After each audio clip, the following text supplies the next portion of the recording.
ভারতে আন্দোলন চলছে। তেলাপোকারা নরেন্দ্র মোদির গদি অল্প অল্প করে খেয়ে ফেলছে।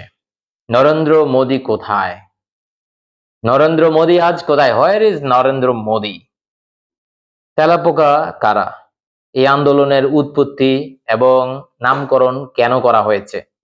ককরোচ বা তেলাপোকা নামের রহস্যটা কি? শুরুটা প্রশ্ন ফাঁস, মেডিকেলের প্রশ্ন ফাঁস। সেখান থেকে বিভিন্ন ধরনের ইস্যু আসছে। সুপ্রিম কোর্টের চিফ জাস্টিস সূর্যকান্ত, খুব সম্ভবত তার নাম, তিনি এই যে বাচ্চাদেরকে, ছেলেদেরকে, বেকার যারা আন্দোলন করছে তাদেরকে ককরোচ বলেছে এবং সমাজের প্যারাসাইট। ঠিক সেখান থেকে ককরোচ জনতা পার্টি যে গঠন করা হয়েছে, সেটার যে প্রধান অভিজিৎ, তিনি একটা প্রশ্ন তুলেছিলেন সোশ্যাল মিডিয়ায়। তিনি বলেছেন যে কি হবে যদি সকল তেলাপোকারা একসাথে হয়। ব্লাস্ট করেছে। এখন দেখতে পাচ্ছেন তো এখন কি অবস্থা। নরেন্দ্র মোদি প্রথম দিকে তার সরকার হাসি তামাশা করেছিল। মে মাসের 16 তারিখ থেকে আজকে পর্যন্ত হাসি তামাশা থেকে সিরিয়াস ইস্যুতে এখন নরেন্দ্র মোদির গদি একদম খেয়ে ফেলছে। তো আন্দোলনের উৎপত্তি এবং নামকরণ আপনারা তো বুঝতেই পারছেন। এখন আন্দোলনের মূল উস্কানি কোথায় ছিল? ওই যে বিচারপতি সূর্যকান্ত বেকার তরুণদেরকে তেলাপোকা এবং সমাজের প্যারাসাইট বলেছিলেন। এই অপমানের জবাব দিতেই মূলত, এবং পাশাপাশি সমাজের যে বৈষম্য, তারপর কোশ্চেন পেপার যে লিক হচ্ছে, এই জিনিসগুলা কিন্তু বেকার বা তরুণদের মধ্যে কাজ করেছে। এখন অনেকের মাঝে প্রশ্ন থাকতে পারে কি, এটা কি শুধুই একটা ইন্টারনেট মিম ছিল নাকি রসিকতা ছিল? তো এগুলা থেকে আরেকটা বড় প্রশ্ন, সমাজের বৈষম্য। মানুষের মাঝে একটা ক্ষোভ ছিল, ভারতীয় নাগরিকদের মাঝে এবং বিশেষ করে স্টুডেন্টদের মাঝে।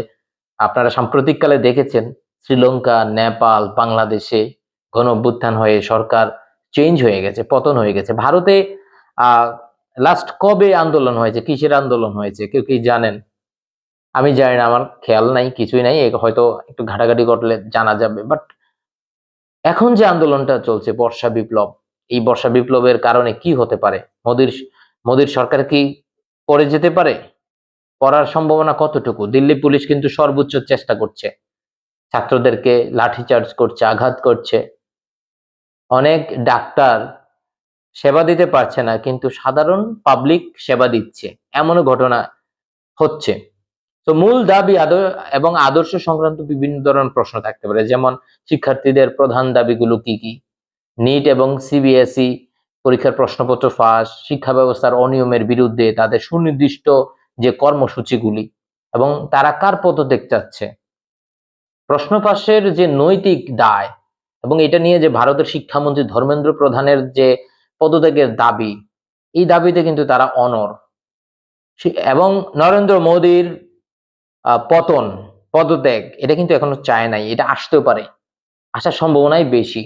এখন রাজনৈতিক যারা দল আছে এবং যারা মিডল ক্লাস আছে, সেলিব্রিটি অনেকেই, স্টুডেন্টরা তো আছেই, ফার্মার্স, এরা কিন্তু সবাই কিন্তু এই আন্দোলনে যোগ দিয়ে ফেলেছে, দিচ্ছে।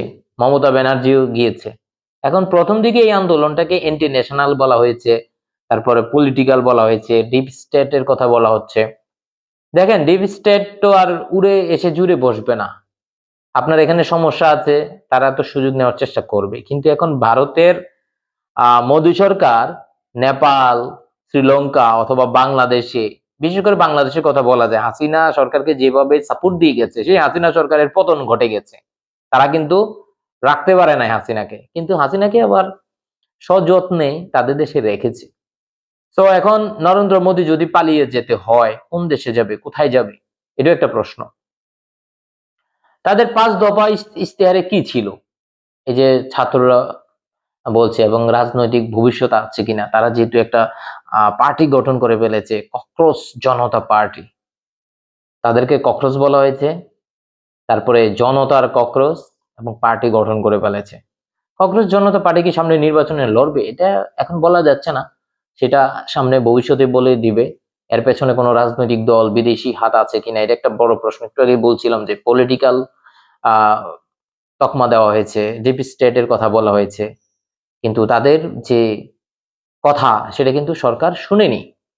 একইভাবে বাংলাদেশেও কিন্তু কোটা আন্দোলন থেকে শুরু হয়েছে, কোটা নিয়ে হাসি তামাশা করেছে, তারপর কিন্তু হাসিনা শেষ পর্যন্ত কোটা আন্দোলনের জেরেই ছাত্রদের সাথে লাঠিচার্জ, পুলিশ, খুব, এটা তো বলার অপেক্ষা রাখে না। এখন দেখেন কংগ্রেস এবং অন্যান্য দল কেন এতে যোগ দিচ্ছে। রাহুল গান্ধী, প্রিয়াঙ্কা গান্ধীর মতো বিরোধী নেতারা এই আন্দোলনকে কেন্দ্র করে গ্রেপ্তার হচ্ছেন এবং সংসদ অচল করছেন। সংসদেও কিন্তু ভয়াবহ রকম অবস্থা। তো আন্দোলনের নেতৃত্ব এবং মোদী সরকারের যে ভূমিকা, এই ধরনের এখন একটা কিছু প্রশ্ন আসতে পারে, যেমন সোনাম ওয়াংচুক কেন এই আন্দোলনে জড়ালেন। লাদাখের প্রখ্যাত সমাজকর্মী তিনি এবং শিক্ষাবিদ সোনাম ওয়াংচুক ককরোচ পার্টির এই মঞ্চে অনশন করতে গেলেন এবং তাকে পুলিশ কিন্তু জোরপূর্বক তুলে নিয়েছে। এগুলো কিন্তু ছাত্রদের মাঝে খুব বাজেভাবে ইম্প্যাক্ট ফেলেছে এবং ছাত্রদেরকে আরো উৎসাহিত করেছে। সরকার কেন আলোচনা করে সমাধান করছে না? কেন্দ্রীয় মন্ত্রী জেপি নাড্ডার সাথে সিজেপি প্রতিনিধিদের বৈঠকের পর সরকার কেন এখনো সুনির্দিষ্ট প্রতিশ্রুতি দিচ্ছে না? সবাই চুপ কেন? এই জায়গায় একটা প্রশ্ন আছে, হোয়ার ইজ মোদি? মোদি কি করছে, কোথায় গেছে? কিছুদিন আগে আপনারা দেখেছেন সংসদের চলো সংসদ এরকম একটা স্লোগান নিয়ে যখন 20 জুলাই গিয়েছে, তখন কিন্তু ছাত্রদের উপর প্রচুর লাঠিচার্জ হয়েছে এবং সংসদের পেছনের দরজা দিয়ে নরেন্দ্র মোদীকে চলে যেতে বাধ্য করা হয়েছিল এবং তিনি বাধ্য হয়েছেন। পুলিশই অ্যাকশন ছিল। শান্তিপূর্ণ ছাত্র মিছিলে পুলিশ লাঠিচার্জ করেছে, টিয়ার গ্যাস ব্যবহার করেছে। এর বিপরীতে আন্দোলনকারীদের বিরুদ্ধে ওঠা পাথর ছোড়ার যে অভিযোগ, এটা কতটুকু সত্যি আছে? তারপরে এখন সবচেয়ে বড় একটা প্রশ্ন, এভাবে চলতে থাকলে দীর্ঘমেয়াদী প্রভাব পড়বে এবং সামাজিক প্রশ্ন উঠবে, এই আন্দোলন কি টিকবে? দেখেন 2011 সালের আন্না হাজারের দুর্নীতি বিরোধী আন্দোলনের মতো এটিও কি ভারতের রাজনীতিতে বড় কোনো পরিবর্তন আনতে পারবে, নাকি সময়ের সাথে হারিয়ে যাবে? এটা একটা প্রশ্ন। দেখেন সময়ের সাথে হারবে না হারিয়ে যাবে নাকি থাকবে, সেটা কিছু আরো পরের প্রশ্ন। এখন যে চলছে আন্দোলন, এই আন্দোলনটা কতটুকু নাড়া দিতে পারছে, গদি নাড়িয়ে দিচ্ছে? এরপরে দেখেন ভারতের মতো এত বড় দেশ 40% বেকারত্বের যে সমাধান, সেই সমাধান কিন্তু গভর্নমেন্ট করছে না এবং দক্ষিণ এশিয়ার অন্যান্য দেশেও এই আন্দোলন ছড়াতে পারে। ইতিমধ্যে তো বাংলাদেশের এর মধ্যে আপনার ছাত্র আন্দোলন হয়ে গেছে। ককরোচ জেনারেশন বলেন, জি, অথবা জেনারেশন জি বলেন, জেন জি, যেটা যাই বলেন না কেন, সবকিছু মিলিয়ে এখন কিন্তু সবচেয়ে বড় একটা প্রোটেস্ট হচ্ছে ভারতে। সাম্প্রতিক সময়ে কিন্তু এগুলো হয় নাই এবং সবচেয়ে বড় বিষয় হচ্ছে ককরোচ জনতা পার্টির ইনস্টাগ্রাম ফলোয়ার হচ্ছে 22 মিলিয়ন হয়ে গেছে, যেটা হচ্ছে বিজেপির চেয়েও বেশি হয়ে গেছে। তো সবকিছু মিলিয়ে পুলিশ ভার্সেস স্টুডেন্ট, ককরোচ জনতা পার্টি এবং ধর্মেন্দ্র প্রধান এডুকেশন মিনিস্টারের পদত্যাগ, এটা কিন্তু সরকার থেকে কোনোভাবেই কিছু বলা হচ্ছে না। এখন হোয়ার ইজ মোদি? এই আন্দোলনের ভবিষ্যৎ কি? তো আমার কাছে যেটা মনে হয়, এইভাবে চলতে থাকলে নরেন্দ্র মোদীর গদিও নড়ে যাবে। নরেন্দ্র মোদীকে পালাতে হতে পারে, সে নিজেই যদি আন্দোলন, সরকারের পতন ঘটতে যায়, বাকি যে রাজনৈতিক দলগুলো সবাই যদি আন্দোলনে নেমে যায়, তারা তো সুযোগ খুঁজবেই। তারা তো সরকারের বিরোধী দলে যারা আছে তারা তো সুযোগ খুঁজবে সরকারি দলকে কিভাবে ফেলে দেওয়া যায়। তো তারা তো একটা সুযোগ খুঁজবেই। তবে ছাত্ররা কিন্তু সবচেয়ে ধৈর্যের পরিচয় দিচ্ছে। ভারতের স্টুডেন্টরা চমৎকার কাজ করছে। তো সবকিছু মিলিয়ে আহ নরেন্দ্র মোদীকে পড়ে যাবে? আপনার কাছে কি মনে হয় জানাবেন কমেন্টে। সম্পূর্ণ ভিডিওতে আপনাদেরকে ডিটেলস আলোচনা করেছি। আপনাদের কোনো প্রশ্ন থাকলে সেটাও জানাতে পারেন। ধন্যবাদ। और लोकतंत्र के लिए आया हूँ, आने वाला कई कई पीढ़ियों के लिए आया हूँ। मैं अपने लिए नहीं आया हूँ। अपना हक मैं लेके रहूंगा, लेके रहूंगा, लेके रहूंगा।